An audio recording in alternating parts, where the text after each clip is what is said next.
Chào các bạn, Bông Sen Yêu Thương trở lại với các bạn bằng một phóng sự ngắn ghi lại cảm xúc chân thật của một vài trong hàng vạn trường hợp bệnh nan y, mãn tính đã được thầy chữa lành một cách kỳ diệu mà không cần sử dụng thuốc men, can thiệp bằng mổ xẻ, không cầu cúng hay mê tín. Điều gì đã làm nên điều kỳ diệu này? Theo thầy, đó là sự lan tỏa của năng lượng yêu thương, là quá trình đánh thức đạo đức và thực hành tâm thiện lương của mỗi con người. Biết sống yêu thương, sẻ chia với cộng đồng, hài hòa với tự nhiên và chính bản thân mình. Năng lượng yêu thương là gì? Nó tồn tại ra sao và biểu hiện như thế nào trong đời sống con người? Mời các bạn cùng theo dõi phóng sự và lắng nghe những chia sẻ chân thành từ chính các bệnh nhân, những người đã trực tiếp trải nghiệm hành trình chữa lành này cùng thầy.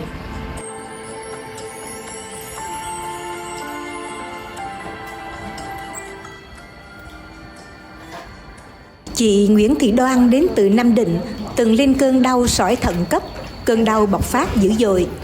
Mọi phương án y khoa đã được tính đến. Thế nhưng chỉ qua một cuộc điện thoại tác động của thầy, cơn đau dần lắng xuống rồi biến mất. Ca mổ được hủy, chị Đoan trở lại sinh hoạt bình thường trong sự ngỡ ngàng của chính mình và những người xung quanh. Cách đây cũng phải được 7 năm rồi. 7 năm là chị được đến đây rồi, nhưng mà lúc đến đây chỉ là dẫn một người bệnh đến để thầy cứu giúp thôi, chứ chị hoàn toàn lúc chị khỏe mạnh chứ không có vấn đề gì, nên chị cũng không tìm hiểu sâu xa mà cũng không ấy gì cả. Chỉ biết là đến đây với thầy là chỉ có thầy dạy cho là chan trải tình yêu thương với mọi người và biết giúp đỡ, biết cho đi, thì thế thôi. Thế và bắt đầu là chị về thì cũng học theo hành trì của thầy thôi, mà điện thoại thậm chí là chị với thầy cũng không có số điện thoại cơ. Thế là tình cờ đến cách đây khoảng 3 năm, tự dưng chị bị một cơn đau cấp ở sỏi liệu quản. Tức là nó đau, nó vướng, nó không xuống được mà nó cũng không lên được, đau lắm, đau đến khi mà đến nói ra thì còn hơn cả khi đau sinh em bé, tức là đau mức độ vậy. Lúc mà chị cảm tưởng đấy cái cận tử nghiệp đến với mình ấy, thì trong găng tấc ấy, uống nước cũng còn không uống nổi được, bê cốc nước mà uống được, tức là đau mức độ như thế, đau lắm. Chị vào phòng cấp cứu thì bác sĩ mới khám cho chị, xong là tiêm cho chị một liều giảm đau, chắc liều giảm đau cũng cực mạnh đấy, nhưng xong cũng không thấy thuyên giảm, vẫn còn đau, nằm trong viện cấp cứu vẫn còn đau. Đến bác sĩ tiêm cho chị một mũi nữa cũng vẫn đau. Thế chị mới nghĩ là cái này thì không biết là nó dẫn đến cái triệu chứng gì nữa đây mà sao đau quá như vậy, tiêm một cái cũng đỡ. Thế là trong một lúc nào đó chị đủ duyên hay sao ấy, chị mới nhớ đến cái số điện thoại của thầy, lấy cái số điện thoại của con em. Lúc đấy là thầy cũng không ghi số điện thoại của chị đâu, thật đủ duyên vì thầy rất nhiều công việc, thầy rất là bận. Thế mà thầy nghe điện của chị bảo thầy ơi con đau quá, con đau lắm rồi, con không chịu được, và giọng còn thều thào nữa. Thế thầy bảo được rồi, thầy yên tâm, một lúc sau thầy sẽ bọc lại cho cô, rồi khoảng 1 tiếng nữa thì có gì thì gọi điện lại cho thầy. Thế là chị nằm khoảng 15-20 phút sau, chưa nửa tiếng ấy, thì tự dưng cơn đau của chị nó dịu một cách coi như là dứt điểm luôn, chứ không có âm ỉ mà để dẫn đến khỏi dần đâu, mà khỏi luôn đấy. Thế chị nằm một lúc sau đến gần 1 tiếng ấy, thế là đáng nhẽ bác sĩ bảo là cho chị vào mổ đấy, nhưng mà chị thấy nó hết đau rồi. Thế là ông xã chị bên ngoài bảo thôi vào làm giấy xuất viện để xin về, nhưng mà không đợi chờ gì, bác sĩ bảo thế cam kết chưa, và thôi xin về vì không đau nữa. Thế lúc sau chị mới điện, chị chưa kịp điện cho thầy thì thầy lại điện lại. Thầy bảo thế tình hình của con thế nào rồi, và con bạch thầy mà con khỏi hẳn rồi thầy ơi, và thầy đang định vào chỗ cô đây, và thầy ơi con cảm ơn thầy, thầy không phải vào đâu, con đang trên đường về rồi. Thế xong là thầy bảo thầy đang làm ở gần đây mà, thầy sẽ vào chỗ cô. Bảo thầy con cảm ơn thầy, con khỏi rồi, con đang làm giấy, nhà con làm giấy xuất viện cho con rồi.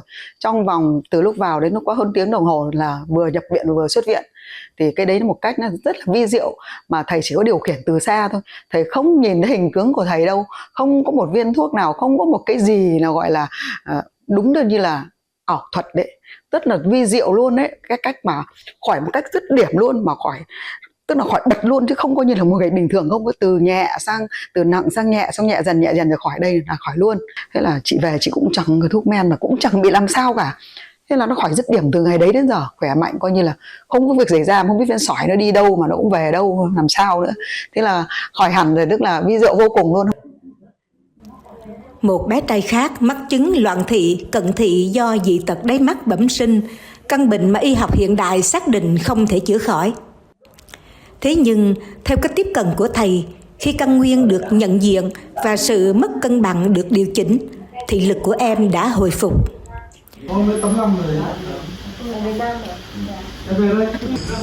Khi mà sinh nó ra thì tất cả bình thường, nó tăng nặng cân mà chỉ có khi mà bắt đầu chồng bắt đầu nó tập nó xem xem sách báo thì chuẩn bị đi học lớp 1 ấy, 5 tuổi thì bắt đầu nó phải đọc sách, nó phải kiểm tra, nó phải nhìn bảng, bắt đầu nó mới phát hiện.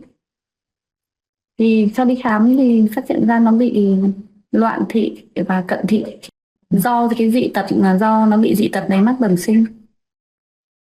Cái bác sĩ nói là cái này thì không chữa được, mà nếu mà cận không thì lớn không mới mổ được, chữa cận nhưng mà dị tật thì không, tại vì nó ở tận đáy sâu trong mắt. Thì mình cũng xác định là nó sẽ theo cái việc này đến chết thôi, khi là hết, là đến khi mà già thôi, chứ còn mình không nghĩ là chữa được thì kệ nó thôi, chứ không có nhu cầu tìm người để chữa, tại vì đã nói là dị tật thì khó, mà dị tật bằng mắt thì không phải chữa kỹ nào hay được. Thế thì cô mình cũng đâu có di truyền đúng không? Không hề di truyền của bố mẹ. Không có di truyền. Không di truyền. Nhà chị trai bị cận à? Thầy nói là mang sang thầy chữa cho, thì nó đưa nó sang gặp thầy. Thầy chỉ nói là con bỏ kính ra ngồi đi chơi với thầy, ăn trái cây đi, thì còn đâu là bỏ kính không bị đeo nữa, không xem các thiết bị điện tử một vài hôm.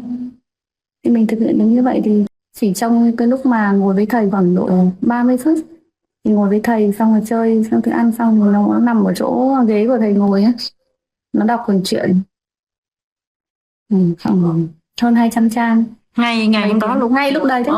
Nó bỏ kính ra xong bắt đầu nó cầm truyện nó đọc luôn. Chỉ nửa tiếng sau nó cầm truyện nó đọc, thì nó nằm nó buồn mà thì đưa cho nó quyển truyện, nó cầm để nó đọc. Nó đọc ngay, nó đọc hết 200 trang sách này trong vòng 2 tiếng. Thì là nó không đeo kính nữa, thì mình cũng hỏi kính là Phật giác. Xong rồi hỏi nó mắt con có khó chịu không, là không. Và trước đó là khi mà bị cận là không đọc chữ được nhiều hả chị? Không, sáng ra nó dậy nó sờ như mù này. Nó sờ kính, nó để đâu mà nó tuột ra kính đâu nó phải sờ. Nó đeo kính 24/24 thì khi nào ngủ thì bỏ kính, và nó phải đeo kính suốt. Thì mình cũng không nghĩ là nó có thể nhanh đến mức đấy đúng không? Chả ai nghĩ được cả. Tất cả nó là thực, còn chả ai nghĩ được, nếu mà chưa trải nghiệm thì không ai nghĩ được. Những cái thứ mà thầy nói thì bệnh tật nó do nhiều yếu tố. Nó do yếu tố từ di truyền. Di truyền ở đây nó không phải là di truyền bằng mã gen, nó là di truyền từ những thế hệ này sang thế hệ khác bằng những cái nỗi đau, bằng những cái người ta gọi là, nhưng bây giờ mình hay gọi là nghiệp. Không phải, nó là di truyền, thì di truyền đó chứ không phải là di truyền về mã gen nữa. Thứ hai nữa là nó, như mình đã hiểu về cái khoa học của mình, là trái đất là tròn là một trong những hệ mặt trời, và vô vàn những cái hệ hành tinh khác. Ngoài những hệ hành tinh mặt trời nó còn rất nhiều chiều hoang khác, có thể là hàng rất nhiều mình không đến được. Thế thì có những cái thứ mà nó đan xen với nhau, có những cái nguồn năng lượng, cái mình gặp phải những nguồn năng lượng không tốt mà mình không nhìn thấy. Không nhìn thấy không có nghĩa là không có. Thế thì có thể nó tác động đến mình, nó gây bệnh cho mình. Và hàng trăm trường hợp khác khỏi bệnh một cách kỳ diệu. Thế cái lúc mà chị biết thầy thì là chị đã bị u chưa? Lúc đấy chị đến chỉ chữa khớp thôi. Chữa khớp với cả cái lưng cột sống của chị. Vâng. Sau sau này chị mới bị phát hiện ra là u gan. Vì sao ạ? U gan. U gan. Vâng. Thế sau đấy chị đau quá. Sau rồi chị thoái hóa cột sống. Vâng. Đi đứng nó khó. Vâng. Đau đầu. Đến ngồi truyền năng, ngày xưa chưa biết ngồi như này. Vâng. Thế thì đến thầy truyền cho. Vâng. Đến đây rồi là nhiều cái tác động về truyền, mình cảm nhận đây là cái cơ thể mình được truyền thì nó nóng ấy. Hồi đấy là bao nhiêu lâu thì chị khỏi được? Chị cũng chả biết khỏi lúc nào đâu, tại vì chị còn thời gian đến lúc đầu là khớp này, xong đau đầu này, xong huyết áp này, xong tất bệnh gì chị cũng sang. Vâng. Thế xong rồi trong này thì phát hiện ra cái u gan của chị năm 2023 chị phát hiện. Bây giờ hiện giờ cách đây mấy năm thì sợ mà không có. Ồ thế à? Thế cái lúc mà chữa u gan cho chị thì thầy cũng chữa bằng năng lượng? Lúc đấy thì là đã lên đây rồi. À thế ạ. Về lên đây rồi thì thầy truyền năng lượng. Thầy truyền theo cách nào hả chị? Thầy cứ ngồi xong thầy mình cứ ngồi là mình cứ nhận cái năng lượng, mình cũng ngồi thiền này Vâng. mình nhận năng lượng rồi xong rồi tập trung vào, còn khỏi lúc nào thì mình chẳng biết được. À thế à? Thời gian xong thì chị đi siêu âm lại. Thế ạ. Sau bao nhiêu lâu thì chị siêu âm lại ạ? Khoảng 2-3 chị thì năm. không đi được thường xuyên. Vâng. Ở độ tuổi như này thì đi Thỉnh thoảng giờ chị thì mới là đến. cháu nó bận, cháu ngày xưa thì ở gần nhà thì hầu như là cách ngày là chỉ sang, À giờ thì lại hơi khó. vâng. Thế cái hồi mà chị bị u gan đấy chị có buồn không? Buồn chứ. Thế lúc đấy sao chị không đến bệnh viện mà là chị đến Chị này bệnh viện thì nó bảo là thuốc chả biết như thế nào. Ừ. Thôi thì lên đây thì chị đã đi biết cách chữa của thầy rồi thì chị hỏi thằng yên tâm ở đây thì tôi chữa cho cô. À thế ạ. Mới vào hôm nay được có 5 hôm chứ đâu. 5 hôm. Nên tính giờ tính ngày thì mới được có 4. Chú bị tim độ 4. Về đây 5 ngày khỏi hẳn rồi. Cô thì đau lưng, rồi cổ kiếc, rồi là ấy lung tung. Cô về đây là giờ là hết rồi. Cô khỏe rồi, bỏ thuốc rồi. Bỏ rồi, tim nặng đấy. Bình thường. Tim nặng đấy mà bỏ Nhà thuốc đi rồi. tập thể dục suốt, đi bộ suốt, đi xe đạp, đâu có đi bộ. Mà cô về đây, cô chỉ muốn ở, không muốn về, cô muốn khóc.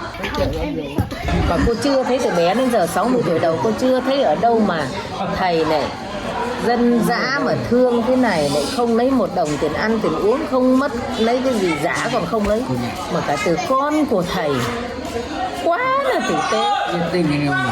Thế đấy, cô chỉ muốn là nay thầy cho về thì thi thoảng thầy lại cho lại thăm thầy thế thôi, rất là ấy. Căn bản là cô chú khỏe là được, còn mọi thứ không nghĩ ngợi gì hết. Dạ. Rồi mình lan tỏa cái điều đó ra ngoài, giúp được ai cái gì thì mình cứ giúp. Cô rất thấy tình cảm ở đây khác lạ luôn, cô từ bé là chưa gặp ở đâu như này luôn đấy. Cho nên về cô không muốn về, cô lưu luyến, cô không muốn về, cô thấy lạ luôn đấy. Đi đâu đó không biết. Theo lý giải của thầy, nguyên nhân gây bệnh xuất phát từ các tác nhân phi vật chất xâm nhập vào cơ thể. Cách xử lý là đưa những tác nhân đó ra ngoài, đồng thời khôi phục và cân bằng lại cơ thể sống. Cơ thể con người vốn được thiết kế rất hoàn hảo, mang trong mình khả năng tự hồi sinh và tự chữa lành rất lớn. Khi sự cân bằng được lập lại, cơ thể sẽ tự phục hồi một cách tự nhiên. Khi họ gặp chúng ta, các cô chú có thể nhìn thấy, cảm nhận được hoặc nhìn thấy được là cái gì nằm trong đầu họ, và chúng ta công nhận thế giới phi vật chất có thật đang tồn tại trong chúng ta, thì chúng ta sống trong quy luật nhị nguyên, có hiểu là chứ? Vậy các yếu tố phi vật chất nó có thật và nó đối xứng với cái vật chất của chúng ta, thì nếu chúng ta cảm nhận được nó hoặc nhìn thấy được thì ta biết rõ cái gì ở trong đầu của người bệnh đó. Và cái quan trọng nhất bây giờ là gì? Chúng ta có đủ quyền năng và sức mạnh để đưa cái đó ra khỏi cơ thể này, ra khỏi đầu ấy, thì giúp cho cái cơ thể đó sạch và không có người thuốc. Thì sao? Vì cơ chế tự cân bằng của con người cực kỳ mạnh. Nó ví dụ như là trong rừng ngồi dục con vật, con đực ấy, nó tranh nhau con cái, đánh nhau bị thương nặng là gì, có kháng sinh, là gì, có bệnh viện, nhưng nó tự khỏi mà. Chúng ta làm tốt hơn nhiều. Thì vì sao? Vì chúng ta là cái sinh vật nó có khả năng tư duy, chọn lọc những yếu tố quan trọng nhất, yếu tố tốt nhất để giúp cho cơ thể chúng ta đáp ứng nhu cầu cần thiết. Và ở đây là môi trường rất là tốt mà không có tác nhân xấu nó vào được, thì nó giúp cho cái hệ thống tự cân bằng đó hoạt động rất là mạnh, và cái người bệnh chỉ ở đây một thời gian ngắn tự cân bằng được và người ta trở lại bình thường. Và cái cách mà chúng ta làm như vậy không cần phải thuốc, không phải cúng và không mất tiền gì cả. Thế cả ăn nghỉ đây mình có lấy tiền mà, đúng không? Nhưng một điều đơn giản là gì? Chúng ta không lấy tiền mà chữa được thì chúng ta chữa cho nó ấy. Đúng không? Nếu chúng ta phải công nhận có thế giới phi vật chất đang tồn tại song song với chúng ta thì chúng ta thực hiện việc đó nó mới có kết quả được. Còn không công nhận là không có. Và chúng ta phải có lòng tin như vậy thì chúng ta mới chữa được. Lòng tin nó như cái dây dẫn ấy con. Thật đấy. Nếu không có lòng tin thì cái dây dẫn điện nó không có dây dẫn điện đấy. Theo quan điểm của thầy, đấy là cách chữa mà chúng ta đang phải thực hiện đấy. Mà chúng ta huấn luyện cho nhiều người có cách chữa như vậy thì giúp ích cho nhiều người vượt qua được bệnh tật mà không phải thuốc, không mất tiền. Nếu chúng ta đào tạo được nhiều người như vậy, thật sự giúp ích cho bộ phận dân cư rất lớn để họ vượt qua bệnh tật của mình. Bây giờ chúng ta trong đất nước mình trong cái hoàn cảnh còn khó khăn mà bây giờ muốn nằm viện thì mất 20 triệu đặt trước ấy con. Đặt trước ấy. Không có thì rất là khó. Chị Ngô Thị Bé đến từ thành phố Đà Nẵng, tìm đến thầy với mong muốn chữa chứng tự kỷ cho con trai. Đến nay cháu Anh Quốc đã khỏi tự kỷ hoàn toàn, có thể sinh hoạt, học tập và đến trường như bao đứa trẻ bình thường khác. Bên cạnh sự hồi phục của con, chính chị Bé cũng có một trải nghiệm đặc biệt trong quá trình ấy. Trước đây thì khoảng 8-9 năm thì nhà là có làm sắt, xong rồi thì tôi cắt sắt, xong rồi là kiểu không có đeo bảo hộ, xong là cái xỉ sắt nó văng vô mắt, cái nó rơi vô mắt thì cái kiểu là nó khó chịu, xong là cái lấy tay cái dụi mà càng dụi là hắn càng khó chịu hơn, thì càng dụi nhiều hơn nữa, thì bắt đầu cái ngày đầu thì hắn khó chịu thì chỉ có dụi tới dụi lui xong thôi. Xong qua ngày thứ hai bắt đầu hắn dụi nhiều hơn, vẫn khó chịu nhiều hơn, xong là tới chiều luôn á là bắt đầu là cái con mắt nó đỏ nguyên một cục máu rồi đó. Nó đỏ nguyên một cục máu là cỡ đó, khi nó là con mắt không thể mở ra được luôn, không thể mở ra được luôn, có nghĩa là mình chỉ nhắm nghiền lại luôn, kiểu như mình mở ra mình chỉ thấy được ánh sáng là mình chịu không nổi luôn. Tới bệnh viện thì được bác sĩ khám điều trị, thì bác sĩ nói là bị loét rìa giác mạc, nếu mà chậm hơn một xíu nữa mà để vô con ngươi thì có khả năng là không thấy đường luôn. Thì hắn cũng còn cái phần phước của mình nó còn chút xíu, nên là được điều trị ở bệnh viện đó là 7 hôm.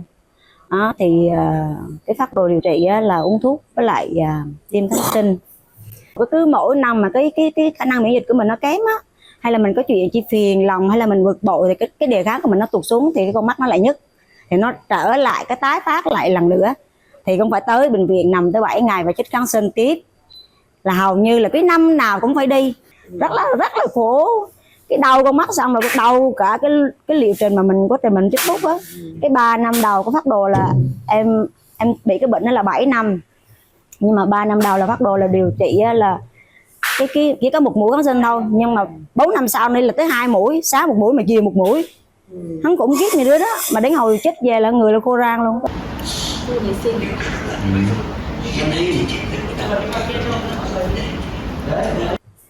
Anh Quốc là được điều trị xong rồi thì mình cũng nghĩ là cái cơ hội này đôi hồi mình nhờ thầy giúp có được không. Thì khi thầy chuẩn bị ra ngoài cửa đó thì em mới ngắn chân thầy lại. Con bạch thầy là con bị con mắt này là cũng lâu lắm rồi, mà cái năm nào cũng tái phát hết, thì con nhờ thầy giúp, có rồi thầy mới nhắm mắt. Thầy kêu thế thầy kêu là thế xong rồi thầy nhắm mắt, xong thầy nhìn thẳng vô em. Thì bắt đầu là khoảng 5-10 giây vậy đó thôi, thì cái đó là xong rồi đấy, cái rồi thầy đi thôi. Cái năm đó thì hầu như là em không thấy cái vấn đề nó kiểu là nó bị tái phát nữa. Xong rồi là mỗi lần như đó là em kiêng ăn rất là nhiều thứ, ví dụ như sâu không được ăn nè, rau muống không được ăn nè, măng không được ăn nè, đại thấy nhiều thứ mà độc tố là không được ăn luôn. Là cử kiêng rất là nhiều, tại vì ăn vô xong là nó nhức mà chỉ cần con mắt mình mà mình mệt mỏi là bắt đầu nó đỏ lên lại là phải đi nhập viện tiếp, mà mỗi lần chích thuốc là em sợ cực kỳ là cái chích thuốc đó. Xong rồi cái năm đó tự nhiên thầy chữa thì tự nhiên không thấy xuất hiện nữa, xong qua năm thứ 2 cái rồi hắn cũng không bị nữa, cái bắt đầu thôi mình ăn thử sâu đi, mình ăn sâu vô là không bị, mình ăn sâu vô là nhức lên là không bị liền. Cái là ăn sâu vô lần đằng thì ăn một cục nhỏ, xong rồi cũng không nói chi, ý là con mắt mình nó không có cái chuyện nhức lên á. Rồi cái sau cái ăn thử rồi muốn đi, rồi ăn tiếp những cái thứ mà kiểu bấy lâu trước rồi mình cử á, thì mình không ăn, thì mình cứ thử ăn vô thử con mắt mà nó có triệu chứng lại như cái đợt cũ không nữa, thì ăn thì sự là không thấy luôn. Thế thì em mới nghĩ ra là thầy, khi đó là thầy đã giúp em từ cái năm mà được đưa cô Bi ra đó là tới bây giờ luôn, là em hết luôn, trời bắt đầu ăn sâu được nhiều hơn nè. Rồi em ăn thức khác, những cái thức kiêng cử là em ăn là coi như hắn không có triệu chứng nữa, mà từ khi cô Bi ra tới giờ là như gần 4 năm đi rồi, em không bị tái phát nữa luôn. Em ma thầy là sắp 2 tuần rồi ạ. 2 tuần rồi. Sao biết thầy mà ra? Thầy biết ở đây? Dạ nhờ anh Minh á, cái hôm anh Minh là bạn học của chồng em á, lúc mà em bé mới đẻ ra nằm viện, xong rồi anh Minh anh nói là có thầy giúp được. Em bé sinh ra bị ngạt thiếu oxy nên là suy đa cơ quan, xong rồi thận cũng bị tổn thương nữa, bị toan hóa thận rồi vô hóa thận, một cái trường hợp rất là hiếm xảy ra với trẻ em luôn á, cái bệnh hiếm lắm. Xong rồi em bé qua nhờ thầy thì em bé qua khỏi. Thì lúc có một phần cũng vừa tin vừa chưa tin, nhưng mà đến cái lúc mà về nhà nha, xuất viện, xong rồi bác sĩ xuất viện kiểm tra thì bác sĩ thấy cái chỉ số máu toan hóa thấp quá đó, là có thể bất tỉnh bất cứ lúc nào á, bác sĩ bắt nhập viện lại liền. Xong rồi gọi điện cho thầy nè, thầy xử lý, mà lúc đó không chịu nhập viện, về nhà 1 tuần, ăn uống bình thường, thầy xử lý, xong tuần sau quay lại kiểm tra kết quả đó, thì lại tốt lên, không phải nhập viện gì nữa. Đâu cũng có làm gì đâu mà tự nhiên kết quả nó tốt lên hẳn ạ. Cũng rất là cảm ơn sự giúp đỡ của thầy này kia, nhiệt tình lắm ạ, mọi người giúp đỡ nhiệt tình.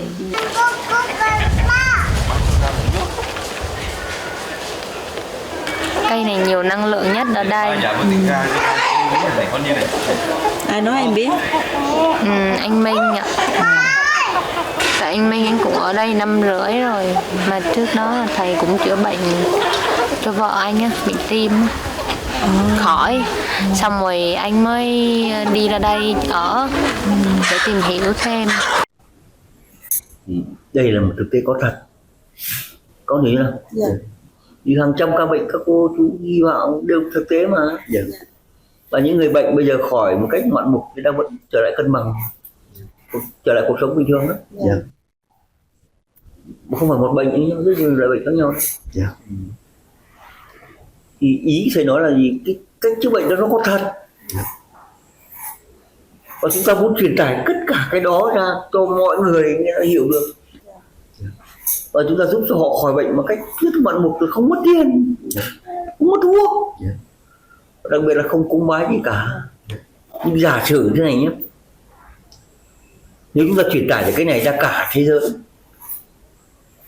các cô ra trên thế giới người ta thấy rõ cái thực tế có thật như vậy, họ rất mong mỏi được học tập về rèn luyện để họ có thể chữa cho đất nước họ như nó. Nếu cả thế giới đến đây, cả các quốc gia đến đây học cách chúng ta, mình cũng giúp họ cách không mất tiền thôi. Thì thầy tin một điều là không một kẻ nào dám xâm lược chúng ta. Chúng ta mà toi thì cả họ cũng coi mà. Đây nó đơn giản đấy.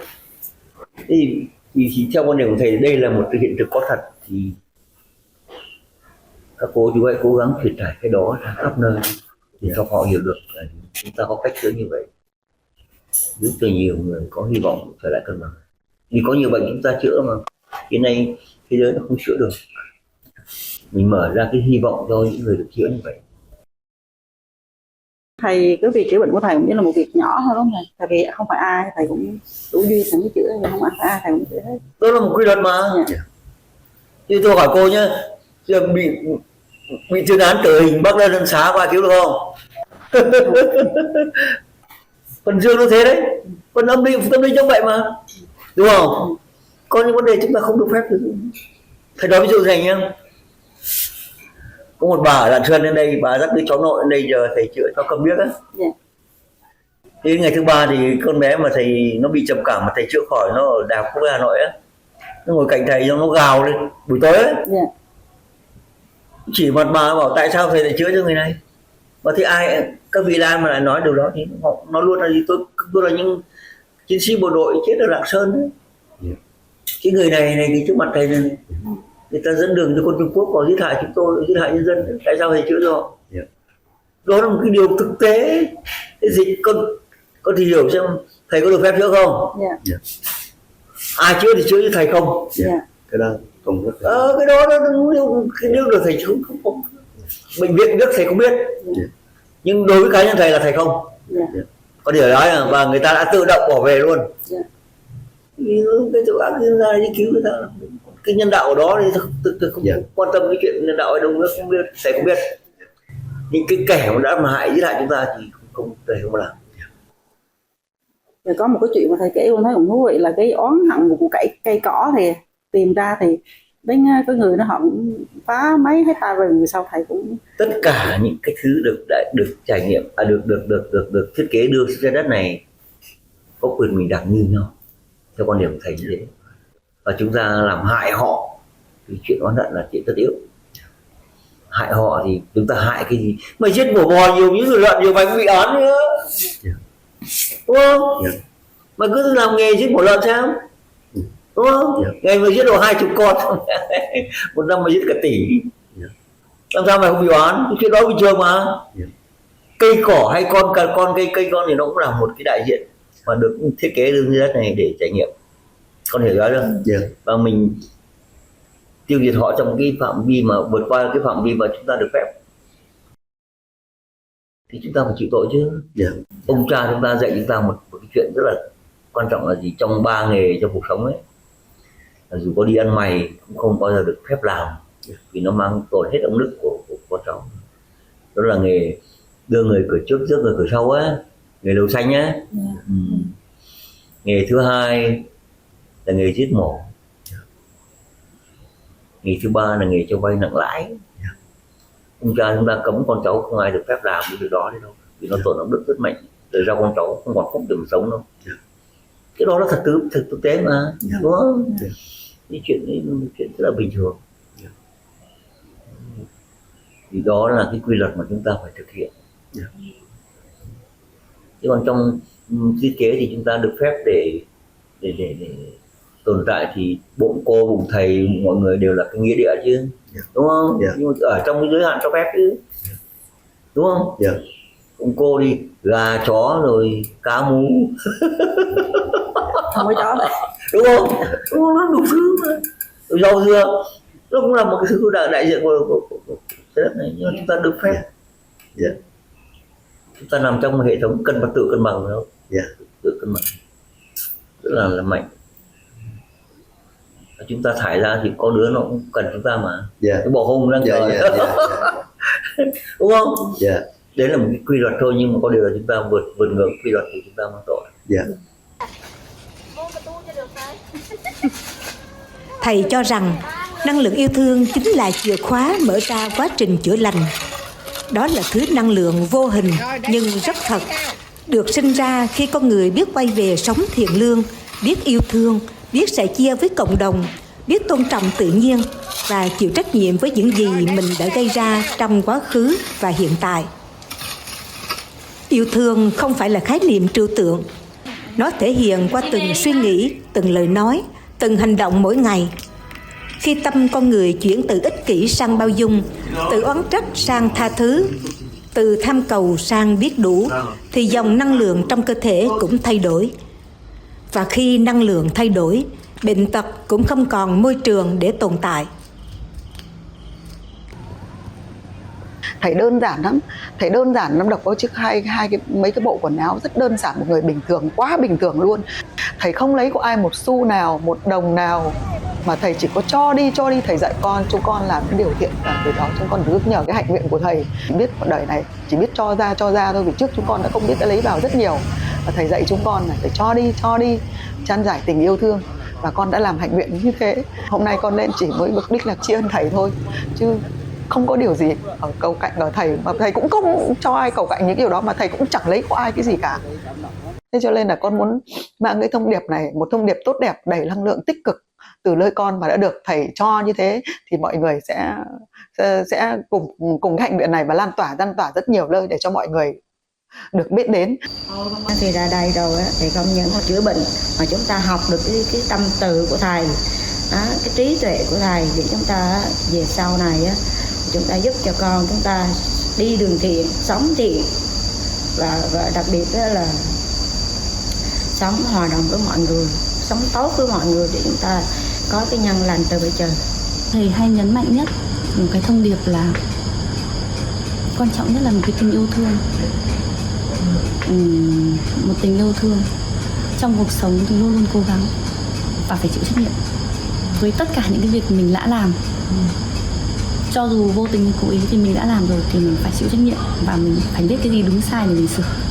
Thật ra cái từ yêu thương của thầy nó bao gồm tất cả. Chỉ cần mình sống tốt bản thân mình sống tốt cho quản lý được bản thân mình, quản lý được con cái, hỗ trợ được gia đình, tất cả mọi cái là bản thân mình và những gia đình không là yếu tố gây hại. Sau đó giúp ích được cho xã hội cái gì dù là rất nhỏ thì cố gắng hỗ trợ ai cái gì thì hỗ trợ. Theo thầy, việc chữa lành bệnh tật chỉ là một phần rất nhỏ trong hành trình lớn hơn mà thầy theo đuổi suốt nhiều chục năm qua. Mục tiêu sâu xa là loại trừ cái xấu, cái ác đang vượt ngưỡng, trả lại sự cân bằng cho con người và cho cả muôn loài. Không phải riêng cái việc chữa bệnh đâu con. Dạ. Thì có những vấn đề thì nói ví dụ nó ở cần mức độ lớn không? Giả sử đất nước này không còn, nước nào cũng không còn, chữa bệnh vô ích. Hoặc giả sử trái đất này không tồn tại. Chữa bệnh trái gì? Đấy, có những vấn đề nó chúng đang làm tổn thương tất cả như vậy. Nên nếu chúng ta đủ khả năng chữa bệnh để vô hiệu hóa hoặc cân bằng những cái thứ đó, chúng ta phải làm trước này. Ý thầy nói cái đó. Chúng cũng hiểu. Đấy, vấn đề nó ở chỗ đó đấy. Chúng con hiểu hết, nhưng mà đều người xem thầy kìa, họ hay những cái thắc mắc như thế đấy, thì họ xem này còn ở cái tầm mức mà thầy nói như vậy chẳng ai tin đâu. Nhưng mà bây giờ thầy nói đơn giản như vậy thì rất là dễ hiểu thầy. Không biết đâu, nhưng mà thầy chỉ giải thích những điều chúng ta đang xử lý thôi. Nhưng còn để tin thì thầy cũng không biết là có tin hay không nữa. Thì thầy cứ làm những cái việc gì thầy cần làm được. Ví dụ như là việc chữa bệnh mà chúng ta làm được thì ta phải làm chứ. Nhưng ở một mức độ nào đó thì mọi người hiểu được thôi, chứ cái gốc rễ vấn đề nó ở đâu cơ. Tại sao lại có những thứ đó? Nó ví dụ thế. Ví dụ như này nhé, trẻ con chúng ta thì 2/3 một lớp đeo kính, một nửa đeo kính, nó ví dụ thôi. Cái đó là một thực tế mà. Nhưng có cái thứ bên cạnh đất nước chúng ta nó không đứa nào đeo kính cơ. Nó có cái gì nó sai mà. Mà chúng ta là một quốc gia đáng sống nhất thế giới. Cái đó ai cũng công nhận, cả thế giới công nhận, chứ không phải chúng ta không. Thế vì vậy mà con đó chúng ta mà đeo kính như vậy thì có cái gì đó sai chứ. Và thầy phải có trách nhiệm tìm ra gốc rễ của vấn đề mà chúng ta phải xử lý được nó. Chúng ta cũng trở lại cân bằng được chứ. Mồm nói cân bằng, những con cháu chúng ta thế thì cân bằng vào đâu. Hoặc chúng ta là một đất nước đang sống nhất thế giới, nhưng con cháu chúng ta tự kỷ hàng đống. Cái đó nó sai rồi. Như vậy chúng ta phải đủ khả năng sức mạnh để tìm ra gốc rễ của vấn đề và chúng ta xử lý nó. Chúng ta phải đem lại sự cân bằng cho tất cả chúng ta chứ. Còn tin hay không thì chúng ta chưa cần đâu con.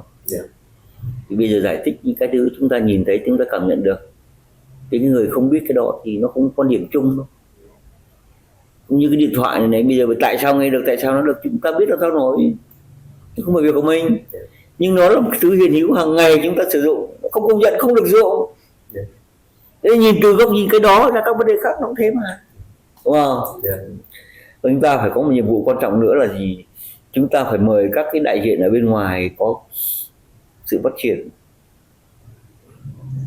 vì nhiều vấn đề trong đó khoa học kỹ thuật cao hơn chúng ta để chúng ta nhận tri thức của họ, chúng ta đỡ phải học để rút ngắn khoảng cách thời gian cho sự phát triển của chúng ta.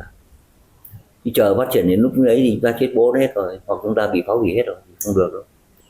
Thì chúng ta phải ngẩng cao đầu để chúng ta vươn lên, chúng ta được phải vượt qua được, chúng ta mới tồn tại được một cách bền vững chứ, đúng không? Bằng cách này hay cái khác thì đấy chúng ta cũng đều phải vượt qua nó chứ. Ông cha chúng ta đã vượt qua suốt chiều dài lịch sử hàng nghìn năm rồi, bây giờ đến lượt chúng ta không phải thế chứ. Chúng ta thua thì chúng ta chết à? đúng không? Trong mọi hoàn cảnh chúng ta đều phải vượt qua hết, và chúng ta đều phải có những con người có cách để xử lý những vấn đề thế thôi. Còn tin hay không thì không cần đâu con, không cần tin. Thầy chỉ cần một con điều con điểm rất đơn giản là gì? Chúng ta trở lại cân bằng và phát triển bền vững, thế là xong.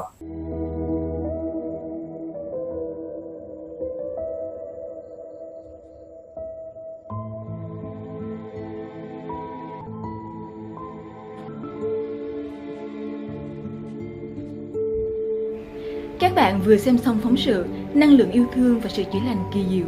Việc chữa lành bệnh tật chỉ là một yếu tố rất nhỏ trong công cuộc loại bỏ cái xấu, cái ác đang vượt ngưỡng mà thầy cùng với các học trò đã theo đuổi từ nhiều năm qua. Quá trình chữa bệnh của thầy nhắm đến cái đích là chỉ ra, giúp cho mọi người thay đổi, sửa chữa những lỗi lầm trong quá khứ và hiện tại để vị lai có một đời sống bình yên và hạnh phúc hơn. Trong lĩnh vực lý thuyết hỗn loạn, nhà khí tượng học Edward Norton có đưa ra khái niệm hiệu ứng cánh bướm, minh họa hình ảnh một con bướm đập cánh ở Brazil có thể tạo ra một cơn cuồng phong ở Texas, mô tả việc một thay đổi dù rất nhỏ có thể dẫn đến một hiệu ứng lớn không tưởng tượng nổi. Sự thay đổi nhận thức và hành động theo chiều hướng tốt đẹp của một con người sẽ thay đổi một gia đình. Sự thay đổi đó sẽ làm thay đổi một cộng đồng và lan tỏa, dẫn đến sự cân bằng của cả thiên linh vũ trụ này. Đó là mục đích, là một phần trong công cuộc chữa bệnh hiện nay của thầy. Trên kênh YouTube Bông Sen Yêu Thương, quý vị có thể tiếp tục tìm hiểu nhiều nội dung khác, nơi những căn nguyên của bệnh tật và tai ương đã được luận giải bằng những nhận diện rõ ràng và hành động quyết liệt của thầy cùng các học trò. Quý vị có thể tìm hiểu thêm con đường hành động của thầy qua website www.bongsenyiêu-thương.com do nhóm Bông Sen Yêu Thương thuộc Trung tâm Côn Sơn thực hiện. Mọi thắc mắc xin liên hệ về địa chỉ thư điện tử bongsenyiêu-thương@gmail.com. Xin cảm ơn quý vị.